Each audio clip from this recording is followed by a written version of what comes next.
하나님께서 주시는 약속과 축복은 당대로 끝나지 않습니다. 어떤 축복이라도 내게서 끝난다거나 당대에서 끝난다면 그것은 영원한 축복이 아닐 것입니다. 일시적인 축복은 됩니다. 하나님 주신 축복은 자손들에게 이어지는 것이고 역사를 초월하는 것입니다. 오늘 말씀은 아브라함에게 주셨던 하나님의 약속과 축복이 아브라함으로 끝나지 않고 아들 이삭을 통해서 계속 승계된다는 사실을 오늘 우리는 여기서 발견하게 됩니다.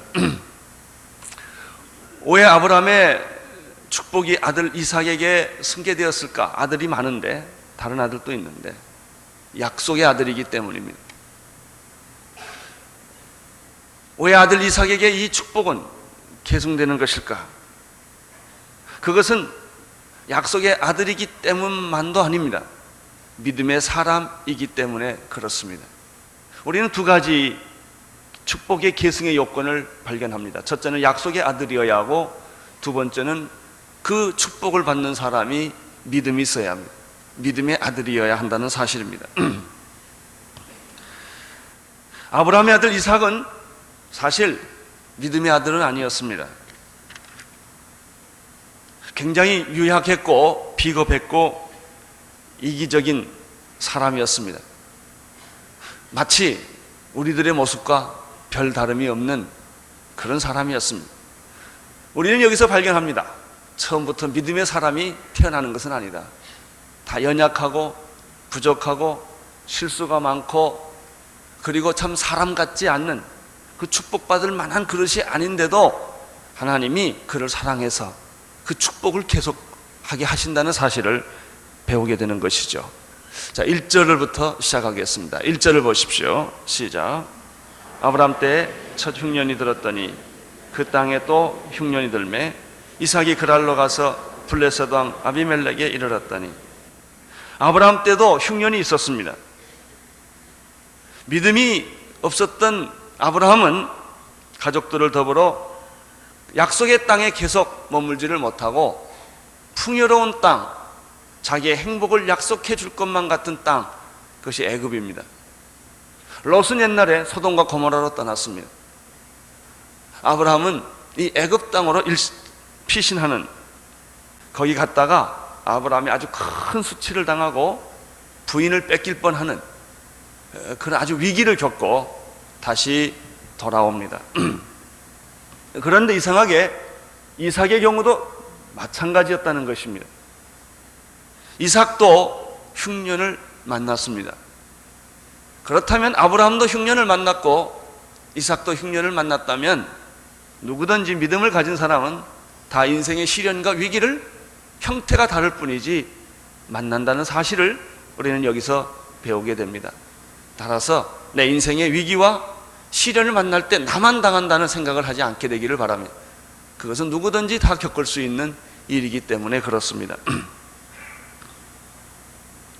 이삭이 흉년을 당한 때는 아브라함과는 조금 상황이 다릅니다. 아브라함은 그때 그렇게 큰 거부가 아니었습니다.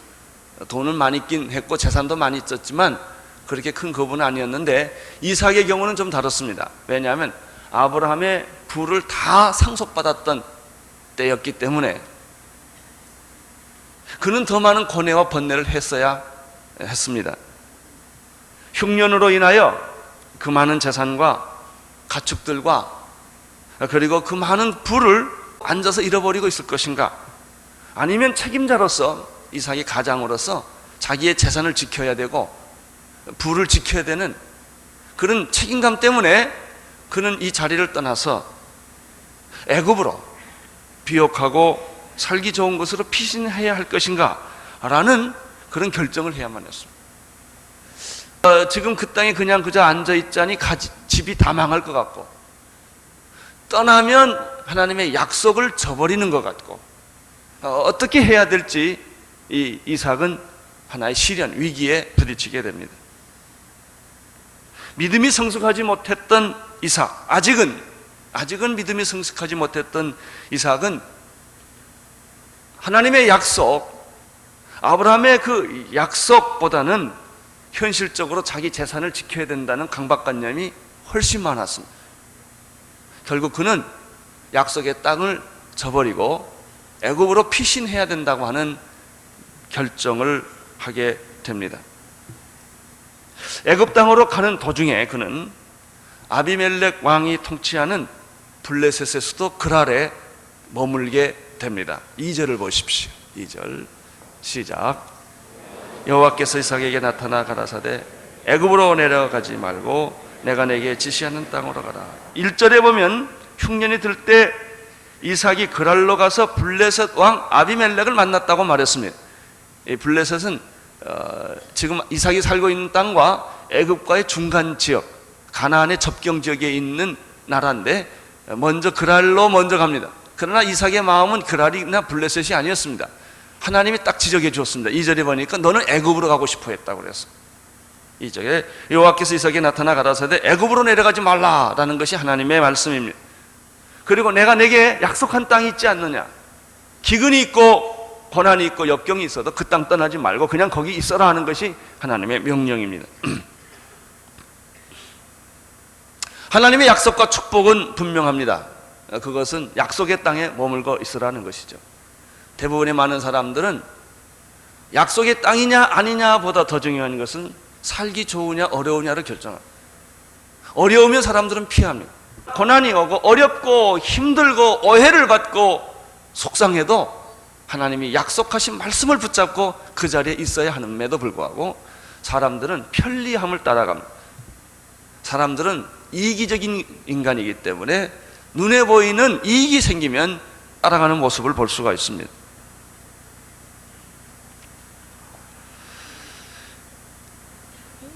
그러나 하나님의 뜻은 그것이 아니었습니다. 애굽으로 가지 말고 약속의 땅을 머물러라. 너희 조상 아브라함은, 네 아버지 아브라함은 순종함으로 모든 약속과 축복을 다 받지 않았느냐. 너도 이 축복을 받기 위해서는 내가 말한 그 명령을 순종하라 하는 것입니다. 3절 4절을 보십시오. 시작. 이 땅에 유하면 내가 너와 함께 있어 내게 복을 주고 내가 네 모든 땅을 너와 내 자손에게 주리라. 내가 내 아비 아브라함에게 맹세한 것을 이루어 내 자손을 하늘의 별과 같이 번성케 하며 이 모든 땅을 내 자손에게 주리니 내 자손을 인하여 천하 만민이 복을 얻으리라. 애굽을 가지 마라. 애굽 땅에 가지 마라. 풍요로운 애굽 땅으로 가면 넌 죽는다. 기근이 있지만 내가 약속한 땅에 머물러라. 첫째 보면 그 땅에 내가 머무르면, 만일 내가 그 땅에 유하면 나는 너와 함께 할 것이고 내가 너에게 약속한 복을 다 주겠다는 거야. 근데 사람이요, 이 고난을 못 넘어요. 약속이 있는 줄 알지만 그 인간이 약해서 그 순간의 감정, 순간의 이익을 뛰어넘지 못하고 늘 믿음을 저버릴 때가 참 많습니다. 하나님 약속합니다. 이 땅에 유하면 내가 너와 함께해서 복을 주겠다 하는 것이죠. 여러분, 이것보다 더 완전하고 확실한 축복이 어디 있겠습니까? 내가 너와 함께 있겠다는 말은 내가 너를 떠나지 않겠다는 말이에요. 두 번째 3절 4절에 보면요, 내가 약속의 땅을 너와 내 자손에게 주겠다고 또 하나님이 약속합니다. 너 분명히 내가 말한다. 아브라함이 받은 축복을 너에게 꼭 주겠다. 이 땅을 안 떠나면. 셋째, 약속의 씨를 주겠다고 그랬어요. 약속의 땅을 주겠고 약속의 씨를 주겠다. 내 자손이 하늘의 별과 같이 번성하게 될 것이며 약속의 땅에서 내 자손이 번성하게 될 것이다. 땅도 주겠고 그 땅에서 자라날 하늘의 별처럼 풍성하게 될 내 씨도 내가 주겠다. 이렇게 하나님이 약속을 하십니다. 네 번째 약속이 또 아주 참 우리의 눈을 뜨게 합니다. 내 자손 때문에 천하 만민이 복을 받을 것이다 라는 말은 무엇일까요? 내 자손 가운데 메시아를 주겠다는 말이에요. 이 땅을 주겠고 그 땅에 씨를 주겠고 그 내 씨 중에서 천하 만민이 복을 얻게 될 그런 사람을 주겠다. 메시아를 주겠다. 구원자를 주겠다는 것이죠. 여러분, 아브라함에게 처음부터 하나님 이런 약속을 주셨는데 아브라함이 처음부터 이걸 받았을까요? 아니에요. 아브라함도 25년 동안은 믿음이 없었기 때문에 이 약속을 받았지만 수없이 방황하고 고민했어요.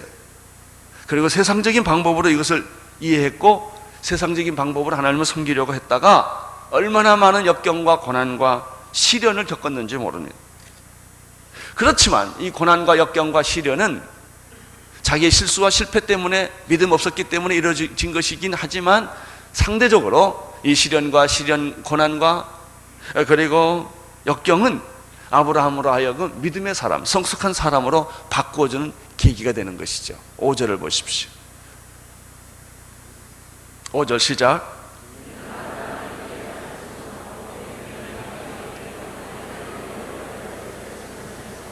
(5절을) 보면 아브라함은 내 말을 순종하고 이렇게 됐어요. 역경과 고난과 시련을 다 겪고 실수를 하고 실패를 하고 그리고 아브라함은 결론적으로 순종했다고 말했습니다. 한마디로 하나님의 축복을 받는 비결은 순종입니다. 고난이 와도 역경이 와도 시련이 와도 위기가 와도 풍성한 것 따라가지 않고 순종하면 영적 축복이 이루어지는 줄로 믿습니다. 순종은 제사보다 낫습니다. 순종보다 더 큰 믿음은 없습니다. 아브라함은 하나님께 의무를 완성했습니다. 자, 5절을 다시 보십시오. 아브라함은 하나님의 말씀에 순종을 했습니다. 그 다음에 보면 명령에 순종했고 계명과 율례와 법도를 다 지켰다라고 말하고 있습니다. 그래서 아브라함은 패스한 거예요. 그것을 시험을 통과한 거예요. 순종해 규례와 법도와 율례를 다 지켰다. 순종했다. 하나님은 이렇게 말씀하십니다. 우리는 여기서 다시 한번 이런 말씀으로 정리할 수 있어요. 순종은 하나님의 약속을 이루는 비결이다. 6절을 보십시오. 6절. 이삭이 그랄에 거하였더니. 그런데 아주 묘한 말입니다.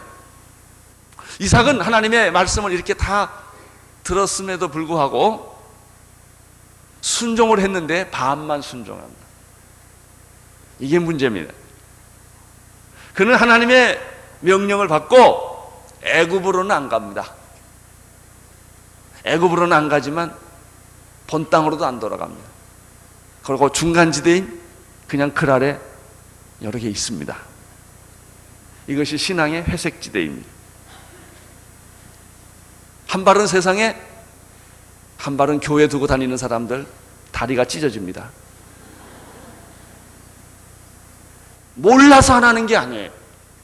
하나님의 명령도 알고 약속도 다 알지만 미련이 남아요. 세상에 대해서 아직도 미련이 있어서, 인간적으로 내가 해보고 싶은 게 있어서 결정을 하지 못하고 중간지대에 서 있는 것이죠.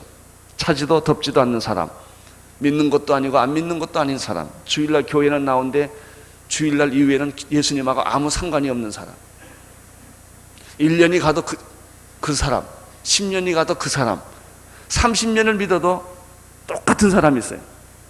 이분은 변하지 않기로 결정한 사람이에요. 그렇다고 하나님을 포기한 사람도 아니에요. 세월을 보내고 난 다음에 후회하는 사람이에요. 이런 사람들에게는 기적도 능력도 나타나지 않습니다. 교회 다니긴 하지만 한 번도 성령 충만해보지도 못하고, 한 번도 전도해보지 못하고, 봉사해보지도 못하고, 그렇다고 이 사람이 게으르냐? 그것도 아니에요. 바빠요. 굉장히 바빠. 할 일이 많은 사람, 계속 힘들어요. 계속 복잡해요. 이런 사람의 결론이 뭔지 아세요? 수치를 당한다는 것. 수치를 당하고 배척을 당합니다. 그 사람이 이삭이었습니다. 자, 이삭이 그 날에 그냥 남아있어가지고 어떤 수치를 당하는지 보십시다. 7절을 보십시오. 시작.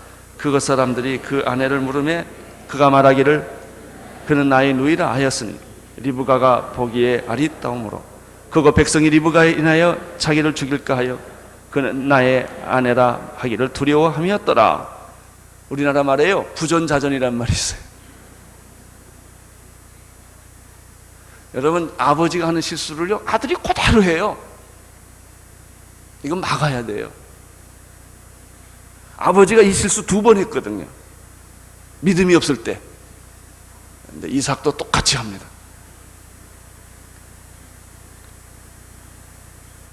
여러분, 사람이 왜 실수하는 줄 아세요?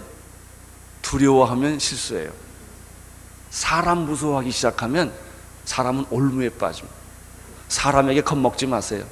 그 사람이 어떤 사람이건, 그 사람이 나에게 어떤 위협을 하건, 그 사람이 나에게 어떤 공갈을 하고, 그 사람이 어떤 힘을 가지고 있건 사람 무서워하지 마세요. 두려워할 분은 하나님뿐이에요. 근데 이삭이 사람을 두려워하기 시작했어요. 환경을 두려워하기 시작을 했어요. 그래서 그는 거짓말을 하게 됩니다. 두려움에 사로잡히면 사람은 살기 위해서 거짓말을 합니다. 거짓말은 오래 갈까요? 아무리 그럴듯한 거짓말도 오래 가지 못하는 법입니다. 이삭은 자기 아내를 리브가를 누이라고 속였습니다. 이것은 말이죠, 이삭이 잘못한 것이라기보다는 이삭이 세상적인 방법을 선택한 것이에요. 세상은 그렇거든요. 그러나 이 거짓말은 오래가지 못해서 들통이 납니다. 8절 9절을 보십시오. 시작. 이삭이 거기 오래 거하였더니 이삭이 그 아내 리브가를 껴안는 것을 블레셋 왕 아비멜렉이 창으로 내다본지라. 이에 아비멜렉이 이삭을 불러 가로되 그가 정녕 내 아내연을 어찌 내 누이라 하였느냐. 이삭이 그에게 대답하되 내 생각에 그를 인하여 내가 죽게 될까. 뭐예요? 두려워했다고 실토를 합니다. 실토. 거짓말은 언젠가 실토하게 되어 있습니다. 여러분, 여기 보세요. 왜 하필이면 아비멜렉 왕이 그 장면을 목격했을까요? 그것도 이상한 일이에요. 그래서 결국은 이삭은 거짓말이 탄로나게 되고 그리고 수치를 겪게 됩니다. 생각해 보십시오. 우리의 믿음의 조상이고 그리고 정말 하나님의 사람이 이런 수치스러운 일을 겪습니다. 그것도 이방 왕에게, 블레셋 왕에게. 거꾸로 됐어요. 오히려 이방 왕이 이삭을 불쌍히 여기는 그런 꼴이 됐어요. 지금 우리 교회 꼴이 그렇지 않습니까? 세상 사람들이 교회를 불쌍히 여기는 그런 상황으로 지금 이렇게 바뀌어져 있는 참 부끄러움이 있습니다. 우리에게는. 이삭은 아직도 믿음의 사람이 아니었다는 사실을 여기서 보여줍니다. 그는 죽음에 대한 두려움이 있었고 세상 사람처럼 쉽게 거짓말을 선택한 것입니다. 10절을 보십시오. 시작. 아비멜렉이 가로되 내가 어찌 우리에게 이렇게 행하였느냐. 백성 중에 하나가 내 아내와 동침하기 쉬웠을 뻔하였은즉 내가 죄를 우리에게 입혔으리라. 아비멜렉은 이 모든 백성에게 명하여 가로되 이 사람이나 그 아내에게 범하는 자는 죽이리라 하였더라. 결국 이삭은 아비멜렉의 도움을 받아서 거짓말 때문에 얻게 된 수치와 죄로 말미암아 오히려 아비멜렉으로부터 용서를 받습니다. 그리고 모든 국민들에게 이 여자를 범하는 자는 다 죽일 것이다 라고 말해서 거꾸로 아비멜렉 왕이 이삭의 부인을 보호해주는 아주 참 이런 해프닝이 여기서 벌어집니다. 저는 이 사람을 보다가 생각나는 사람이 하나 있어요. 예수님이 그렇게 사랑했던 예수님의 수제자 베드로. 베드로가 예수님을 그렇게 사랑했지만 예수님이 십자가에 못 박혀 돌아갈 때요, 베드로가 예수님을 앞장서서 못 따라가고 멀찍이 따라갑니다. 이 멀찍이 따라가는 마음이 뭔지 아세요?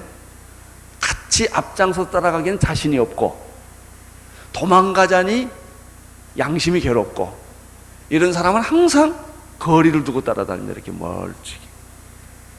멀찍이 따라가니까 얼마나 괴롭겠습니까, 이 사람이. 그러니까 이게 멀찍이 따라간다는 말이 또 뭐 말이에요? 예수님이 만약에 어떻게 돼? 놓아지면 주여 내가 여기 있나이다 하고 탁 나서기 좋잖아요.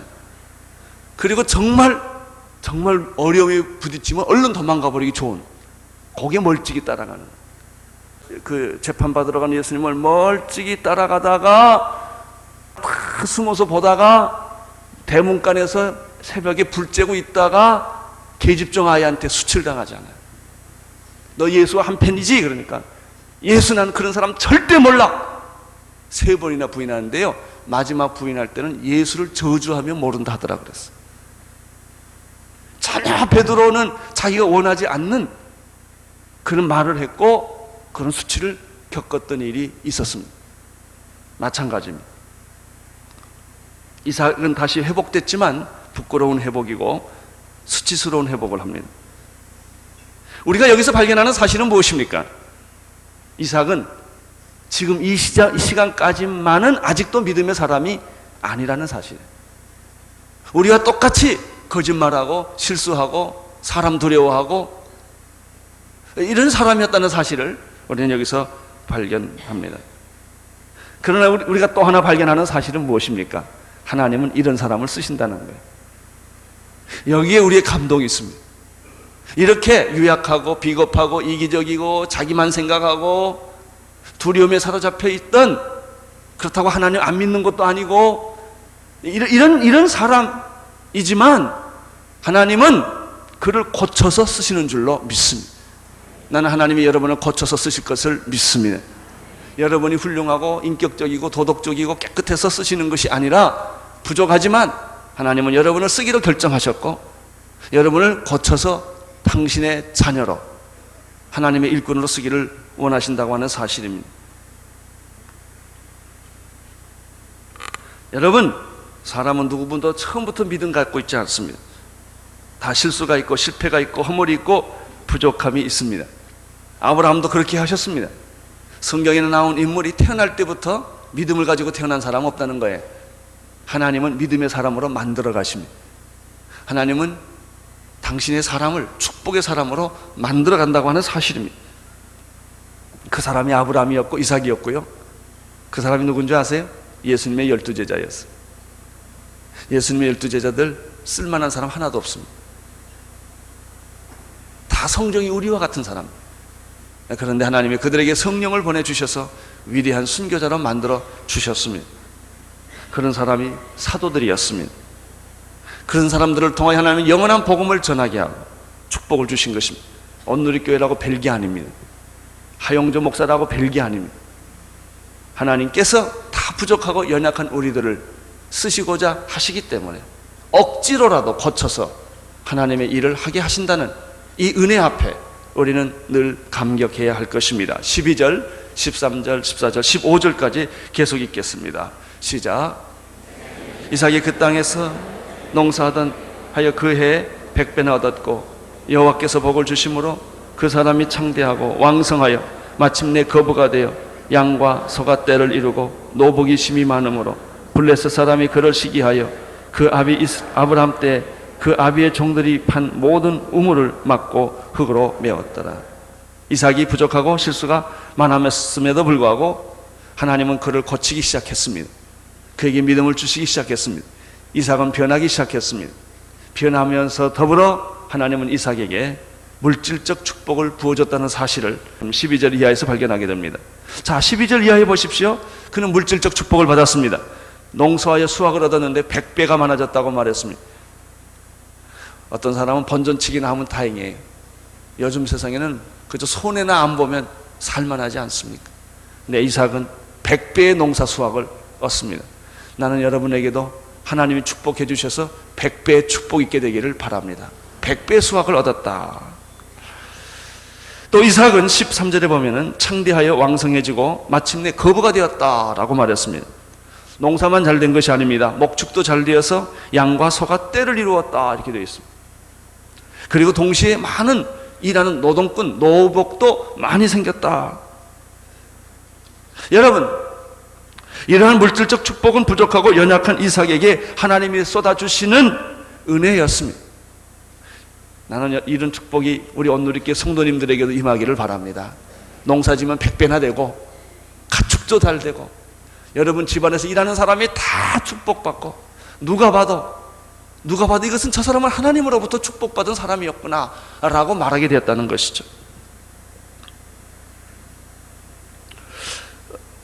두 번째, 오늘 여기서 또 하나 발견하는 것이에요. 축복이 오면 시기와 질투가 뒤따른다는 것입니다. 축복이 그냥 오면 되는 게 아니에요. 반드시 시기와 질투가 뒤따른다. 갑자기 거부가 된 이삭을 보고 그 주변에 같이 살던 블레셋 사람들이 시기하기 시작했다는 것이죠. 그들은 아브라함 때 아비의 종들이 판 우물을 막고 너무 약이 오르니까 우물을 다 흙으로 막아버린 거예요. 아주 얼마나 마음이 고약합니까? 심지어 블레셋 왕인 아비멜렉은 처음에 이삭을 환영하다가, 아버지를 생각해서 환영하다가 이삭이 너무너무 잘 되는 걸 보고 당신 여기 떠나라고 그래요. 떠나라고. 16절 보세요. 16절에 그런 말이 있어요. 시작. 아비멜렉이 이삭에게 이르되 내가 우리보다 크게 강성한즉 뭐라고 그러죠? 우리를 떠나라, 이렇게 말을 합니다. 여러분, 하나님의 축복을 받은 사람들은 언제나 세상 사람들에 의하여 시기와 질투를 받고 핍박을 받는다는 사실을 기억하십시오. 축복도 받았는데 시기와 핍박도 없으리라는 생각은 하지 마세요. 동시에 같이 있습니다. 이때 잘 보십시오. 아주 중요한 메시지가 있습니다. 이삭이 원망하지 않았다는 것.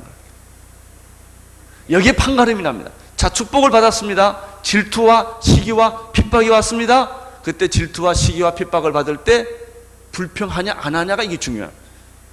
이삭은 변했습니다. 옛사람이 아니에요. 이미 축복을 받고 나서 그는 원망하거나 불평하거나 그 시기하고 질투하는 사람들하고 싸우려고 덤비지를 않는다는 거예요.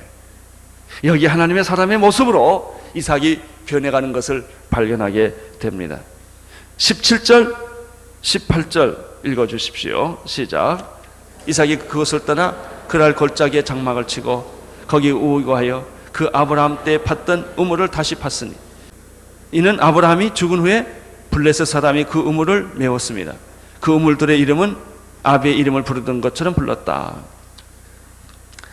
이삭은 우물을 뺐으면 싸우지 않아요. 그냥 슬그머니 떠나서 다른 데 또 우물을 파요. 거기에 물이 아주 그냥 막 나오는 거예요. 고대에서 우물 파는 게 중요하지 않고 우물 파도 물이 안 나오면 소용이 없는 거예요. 우물 파서 물 하나 나오면 이건 아주 이거 큰 재산입니다. 근데 이상하게 이삭의 특징이 하나 있어요. 이삭은 우물 팔 때마다 물이 잘 나온다는 거예요. 자, 19절에서부터 끝절까지 보십시오.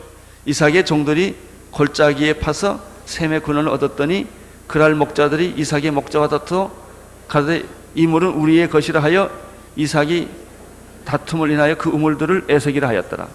또 다른 우물을 팠더니 그들이 또 다툰 거로 그 이름을 신나라 하였습니다. 이삭이 거기서 옮겨 다른 우물을 팠더니 그들이 다투지 아니하였으므로 그 이름을 르호봇이라 하여 가로되 이제는 여호와께서 우리의 장소를 넓게 하셨으니 이 땅에서 우리가 번성하리라. 자, 얼마나 통쾌합니까? 이게 하나님의 사람들의 모습이에요. 블레셋 사람들이 너무너무 화가 나고 이삭이 잘 되니까 시기해서 우물을 다 흙으로 메워버렸어요. 그러니까 이삭이 옆으로 옮겨가지고 자기 아버지가 썼던 우물을 또 가서 거기서 쓰니까 그 물을 또 뺏었어요. 그러면 이삭은 싸우지 않아요. 또 도망가요. 그리고 우물을 또 팝니다. 근데 거기서 물이 잘 나옵니다.